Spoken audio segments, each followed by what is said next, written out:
Hello, hello. Hi, Jared. Hi.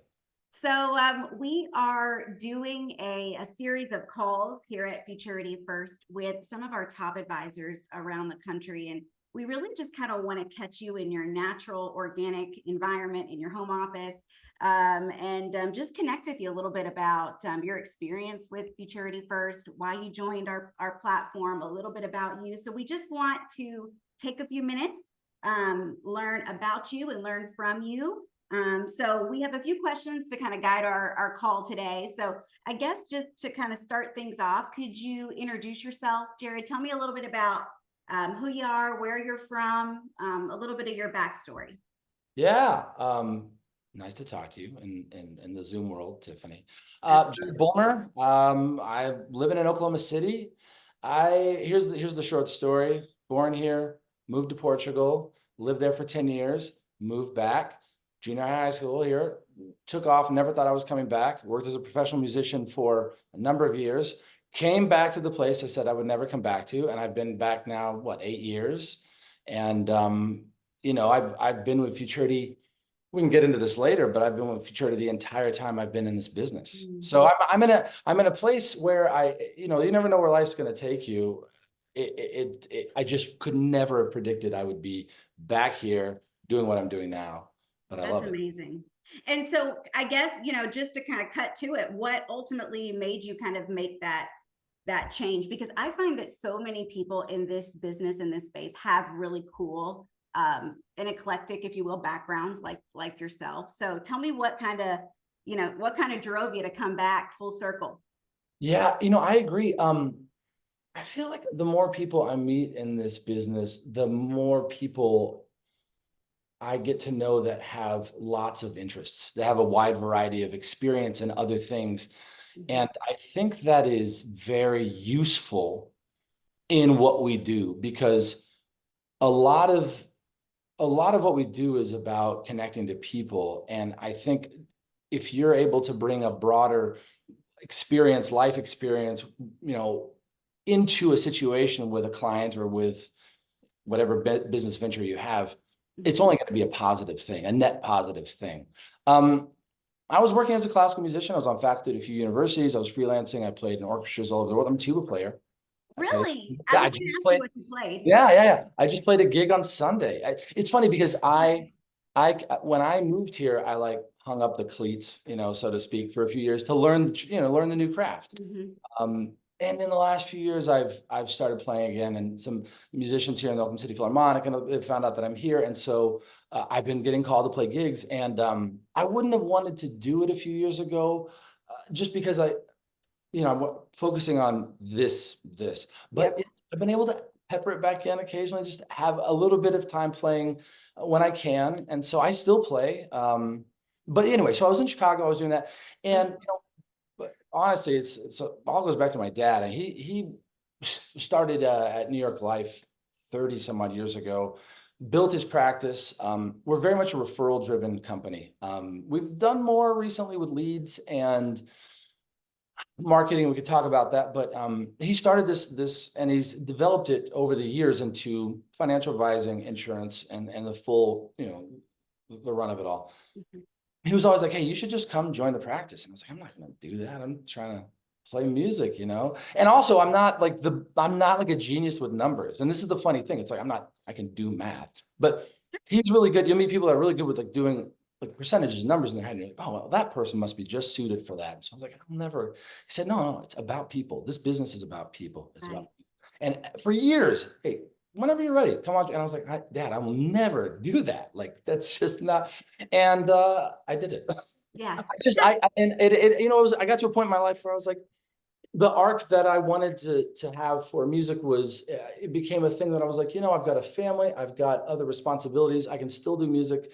Honestly, I was getting burned out. And Mhm. what I was doing, I was like, let me try something else. And so took the plunge, moved here. First few years were pretty tough because it was really just, I was green as green could be. I didn't know anything. Sure. And in that amount of time, I've now been doing I moved here 8 years ago, and it's been a great process. And Futurity First was huge in that, mainly because it's all I know. That's Mhm. they're the only ones.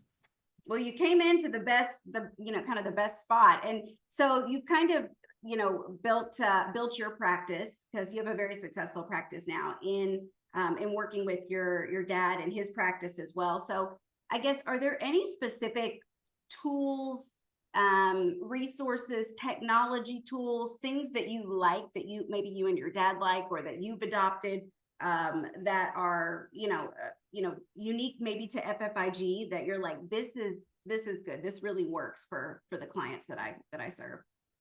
Yeah, on the technology side of things, I'm sort of woefully ignorant. I mean, I utilize the platforms, but it's hard for me to nail one thing down and say this interface, this is why.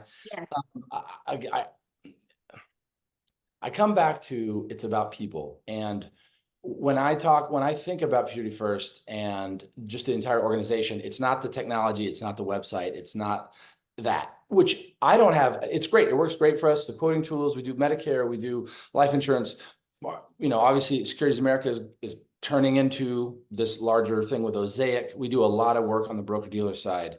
So we're in the trenches with this transition to Osaic, and that will be a thing. But that partnership with Securities America, Osaic, there's no complaints, but there's nothing I'm going to say, this is why. this is the one thing. Yeah, you really got to look at this quoting tool. It just puts everything else on the water. Now, that being said, it may be the best thing out there. I just don't have a comparative analysis to it. And if I came from another place and I said, hey, what didn't work over there? We got that here. Yes. So for by hook or by crook, this is the reality that I know. And I mean, I guess it's saying something that I'm still here. Absolutely. I'm not looking for other places to go. But I would say that for me, in terms of looking at it, sure, technology is great. We have no issues with it. We probably should get a lot better at it. We've definitely used, I think our most successful marketing thing to date still is of those T65 mailers. I think the mailers really cool. Yeah, and we've tried a lot of different things. We're going to try a thing called White Glove, which was presented to us at the last summer sales building. We can talk about the summer sales building. That's also big. But we've tried different things, but those mailers that by far have been the most successful. So that was really important for us as we were launching our seminars for Medicare. But it comes back to like every single person, and you're now in this mix, that I talk to at FIG is awesome. Like from the top all the way down and in the middle and everywhere. Like there's not somebody I'm like, just hope I don't have to talk to that person, except Hedstrom. He's the worst, but other than him, we're okay.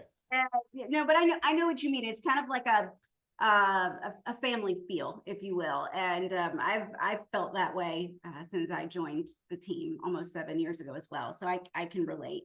And so now that you're in this business, you're in this space, are there, I guess, what are your most common challenges that you have kind of just being in the industry? Is it, acquiring new clients, staying in touch, with current clients that are on the books? And, maybe there are different resources or strategies that you utilize to kind of help you with some of those challenges. Anything you want to speak to there? Sure. I would say that our biggest challenge is efficiency, work smarter, not harder. And we, as a result of being with Futurity First, we partnered up with Next Level, which is a coaching system. And we went through that entire regimen. We still need to do some tidying up and follow through, but it was a great inward look at our practice and what are our systems in place. And so I would say that our challenge is, because we're so referral based, we're so word of mouth. Again, we're relational. We use a lot of these things that we say over. We're not transactional. I mean, it is, the transaction's important. You got to make sure that everything is working the way that the client needs it to work.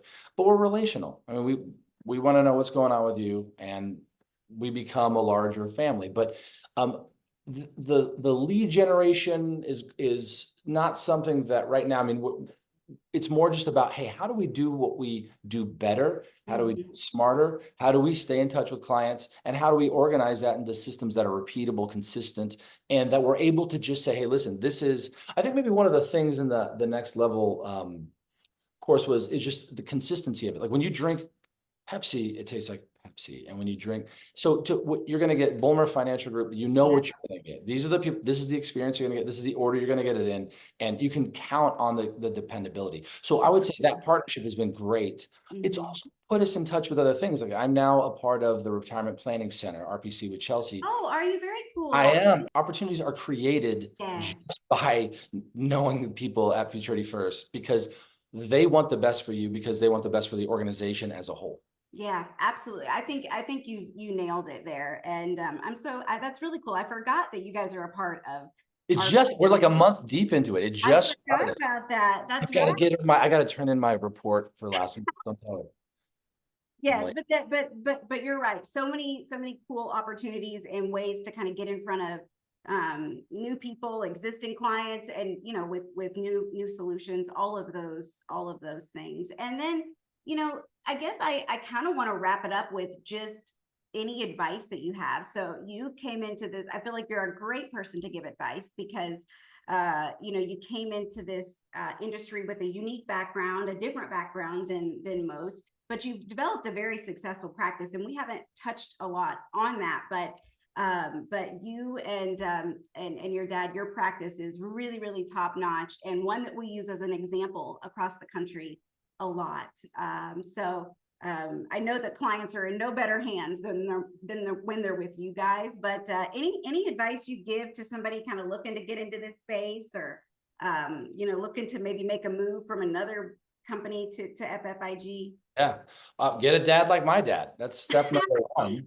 We He, all need one of those. I I'll take know. one I, too. I've learned so much from him in this business, and sometimes I'll be in a meeting and I'll say something. I'm like, I'm just I sound exactly like him in this one thing I'm saying. And, as we've grown, we have different books and we're doing things a little differently, but being able to watch him and his work, not just his work ethic, but his responsibility towards his clients Mhm. is something that I think everyone should see.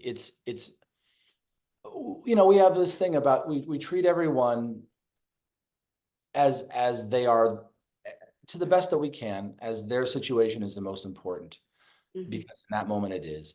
And to watch him over the years, his attention to detail and his responsibility to the people that we serve has been formative for me. Mhm. And I aspire to do that with my clients as well. And more of my clients are also his as he's getting older. Yeah. But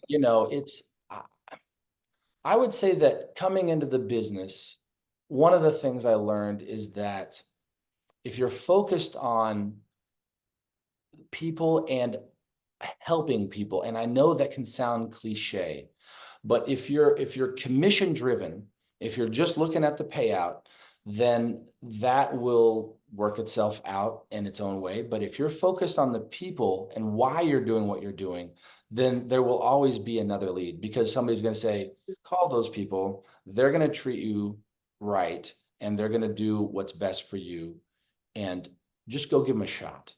So I think for me coming into it, it's very much one of the things I learned was don't be hesitant to explore possibilities. One of the stories I tell, she's now she's been deceased a few years, but one of my favorite clients ever. I was in the business for a few months. I didn't know anything, Uh-huh. and he said, "Hey, I got this. Let's go down to Norman and down and right way out into the fields." And we pull up in this house. It's a tiny little house, and there's some cows walking around. And I'm like, "Why are we going all the way out here?" And we go in and we meet with this woman, and it turns out she had a considerable amount of money to invest and she needed help. And within the first few minutes, I was like, I really like this person. And she became one of my favorite people. Wow. But had I not, my thing was like, hey, why are we going all the way out here? Like, what are we doing? So it's give opportunities a chance. Don't just look at a thing and say, well, that's not going to pan out, because you may have a situation happen where you've got a 19-year-old kid say, hey, listen, I need to like do a Roth IRA. And you're like, great. Mhm. And you treat that person like they're investing $1 million, and they say, hey, listen, I talked to my parents, and so it There just you go. branches out, right? So I Yeah. think if you're focused on the big fish, you maybe miss some things. I think if you're focused too much on being driven by the commission rates, you're going to miss some things. I think if you're focused on helping people and how that plays out in the larger picture, I think the opportunities just exist. They just Mhm. are there for you. That's just so powerful and so true. And also kind of drawing it back to the beginning, that consistency of experience that you guys talked about. I feel like it kind of plays into what you just said, giving people a really good experience when they're working with you, kind of a holistic approach to their finances and all of that. So And the holistic is it's probably overused. I use it all the time, but I love Mhm. it. I love that word because, here's another thing I'll say. The fact finding process is hugely important. I can't say that enough. If someone comes in and they're like, I need a life insurance policy, somebody told you can just kind of hit that thing, but that is just the one piece of a larger puzzle. And uh, going through finding a dependable fact finding process, whether you use the ones that Futurity First puts out, whether you have your own, whatever it is, we're constantly tweaking ours. We're saying I never asked that question. Let's get rid of that. You know what, that needs to be here. We need to spend more time. Hey, you know what? Beneficiaries. We have to make sure that we know who. So having a dependable and robust fact finding platform is big because a person coming in getting a term life insurance policy may turn into somebody much larger if you ask the right questions. Absolutely. It's really about asking questions. This is a line I steal from him, my dad. He would say, we're going to ask a lot more questions than we're going to say anything or give you answers, because asking the questions helps us understand where you're coming from. And if we can understand where you're coming from, what drives you, what your focus is, then we're going to be able to pinpoint your needs better. So I think that's a huge part of it, that fact finding process. Yeah, absolutely. Absolutely. And I know there's people watching this video that can put Oh, themselves who's going to in your watch this video? shoes. Nobody needs to watch it. Don't believe that, but I know that there's people that can relate to your background and your story, and we appreciate so much you sharing and for your time, Jared. Thank you so much. Thank you. And it's great meeting you. And maybe someday actually in person, who knows? Maybe. Yes, I hope so. You're I out there hope with so. Greg. I don't know. I'd love to get out there. I don't know. Yeah, come to Atlanta. Come All hang. right. All right. Sounds good.